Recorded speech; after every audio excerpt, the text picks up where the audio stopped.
السلام علیکم ورحمۃ اللہ وبرکاتہ۔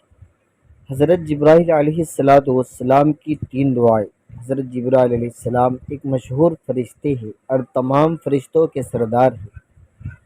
انہوں نے دعا کی، اللہ کے نبی صلی اللہ علیہ وسلم نے اس پر آمین کہا۔ یہ بہت اہم قصہ ہے، واقعہ ہے۔ ایک مرتبہ نبی پاک صلی اللہ علیہ وسلم مسجد تشریف لائے اور خطبہ دینے کے لیے ممبر مبارک کی سیڑھیوں پہ چڑھنے لگے۔ پہلی سیڑھی پر قدم رکھا تو بآواز فرمایا آمین۔ پھر جب دوسری سیڑھی پر قدم رکھا تو فرمایا آمین، اور پھر جب ممبر رسول صلی اللہ علیہ وسلم کی تیسری سیڑھی پر قدم رکھا تو پھر فرمایا آمین۔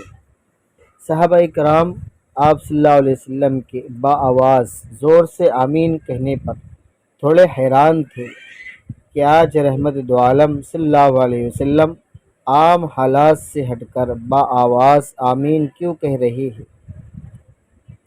تو رحمت دو جہاں صلی اللہ علیہ وسلم نے فرمایا کہ جب میں نے پہلے سیڑھی پر قدم رکھا تو میرے پاس فرشتوں کے سردار حضرت جبرائیل امین آئے اور تین دعا کی، جس کے جواب میں نے آمین کہا۔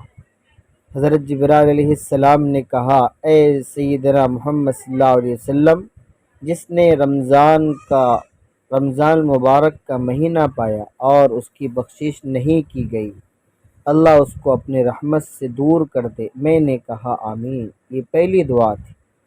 پھر حضرت جبرائیل علیہ السلام نے کہا، جس نے اپنے ماں باپ یا ان میں سے کسی ایک کو پایا، اس کے باوجود وہ دوزخ میں داخل ہو گیا، یعنی ماں باپ کی خدمت کر کے جنت حاصل نہ کی، تو اللہ اس کو اپنے رحمت سے دور کر دے۔ میں نے کہا آمین۔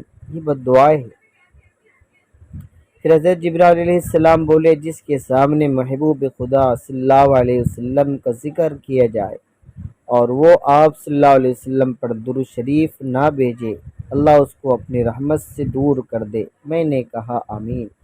یعنی حضرت جبرائیل علیہ السلام کی یہ تین بد دعائیں، اور یہ بہت زیادہ کافی تھی، لیکن اس پر اللہ کے نبی صلی اللہ علیہ وسلم نے بھی آمین کہا۔ یہ کتنی زیادہ خطرناک بد دعائیں ہو گئی کہ پہلی بد دعا کہ رمضان مبارک، یہ ماہ مبارک ہے، اس میں اللہ ہر ایک کی بخشش کر دیتے ہیں، لیکن بہت سے ایسے ہوتے ہیں کہ اس رمضان میں بھی ان کی مغفرت نہیں ہوتی، اللہ کے رحمت سے دور ہوتے ہیں۔ دوسرے ماں باپ یا ان میں سے کسی ایک کو پایا، حدیث کے اندر ہے کہ ماں کے قدموں کے نیچے جنت ہے، الجنت تحت اقدام الامہات، اور باپ جنت کے دروازوں میں سے بیچ کا دروازہ ہے۔ جب جنت کا دروازہ بند ہو جائے گا باپ کو ناراض کر کے، نافرمانی کر کے، تو ہم جنت میں کیسے جائیں گے؟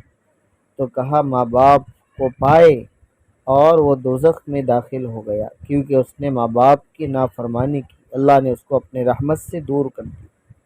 تیسری بد دعا ہے محبوب خدا صلی اللہ علیہ وسلم کا، آپ صلی اللہ علیہ وسلم کا ذکر مبارک ہو، تذکرہ ہو، اور آپ پر درود نہ بھیجے۔ اللہ نے خود آپ صلی اللہ علیہ وسلم پر درود بھیجا ہے، ان اللہ و ملائکتہ یصلون علی النبی۔ اس لیے امتیوں پر آپ کا بہت زیادہ احسانات حق ہے کہ ہم آپ صلی اللہ علیہ وسلم پر چلتے پھرتے درود شریف پڑھیں، اور جب تذکرہ آئے تو اس پر ضرور درود شریف پڑھیں۔ تو ناظرین، حضرت جبرائیل علیہ السلام کی تین بد دعائیں